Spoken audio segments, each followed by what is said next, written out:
Cosa cucini di buono per cena? Buongiorno a tutti amici, io sono Francesca. Oggi vi do un'idea davvero golosa, molto sfiziosa, che si prepara in poco tempo e senza grandi sforzi.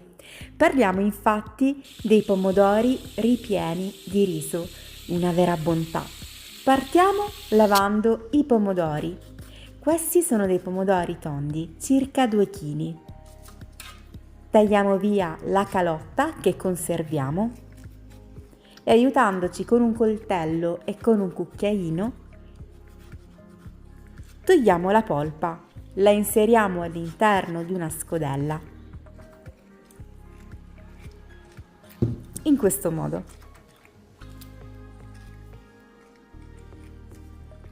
Se ancora non siete iscritti al mio canale, cliccate qua giù e attivate anche la campanella, così riceverete tutte le notifiche dei miei nuovi video.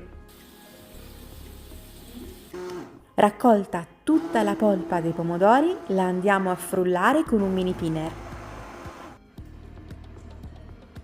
Saliamo leggermente l'interno dei pomodori e li lasciamo scolare.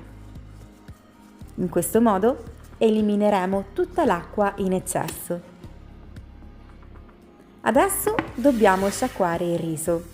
Vi consiglio di utilizzare del riso originario perché ha dei chicchi tondi non troppo grandi e con un'elevata capacità di assorbimento. Per questo è molto indicato per i timballi e i suppli. Prepariamo il nostro soffritto con cipolla, carota e sedano e inseriamo il riso. Lo facciamo tostare per un paio di minuti e poi aggiungiamo sia la polpa dei pomodori freschi sia un altro po' di polpa di pomodoro. Aggiungiamo quindi il basilico, lo spezzettiamo rigorosamente con le mani, aggiustiamo di sale. Se volete potete aggiungere anche del pepe nero o del peperoncino piccante e diamo una bella mescolata. Nel frattempo possiamo tritare al coltello della scamorza secca che poi andiamo ad aggiungere al nostro riso insieme al parmigiano. Ho voluto mantenere questa ricetta vegetariana, ma se volete dare un gusto extra potete aggiungere anche della pancetta.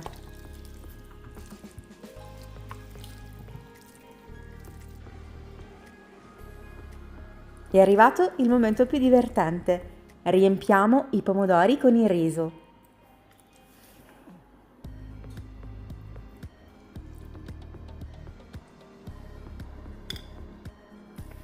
Dopodiché li disponiamo nella nostra teglia, insieme naturalmente ai coperchietti.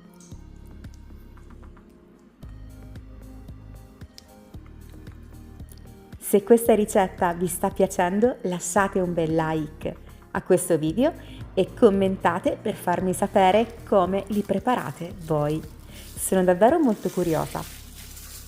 Per avere una bella crosticina in superficie, spolverizziamo un po' di pangrattato, del parmigiano e naturalmente non può mancare un filo d'olio extravergine di oliva. Facciamo cuocere per 40-45 minuti a circa 240 gradi nella parte bassa del forno.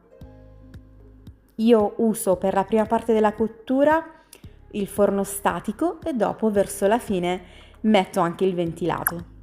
Così si forma questa bella crosticina croccante, come vedete. Bene, spero che la ricetta vi sia piaciuta.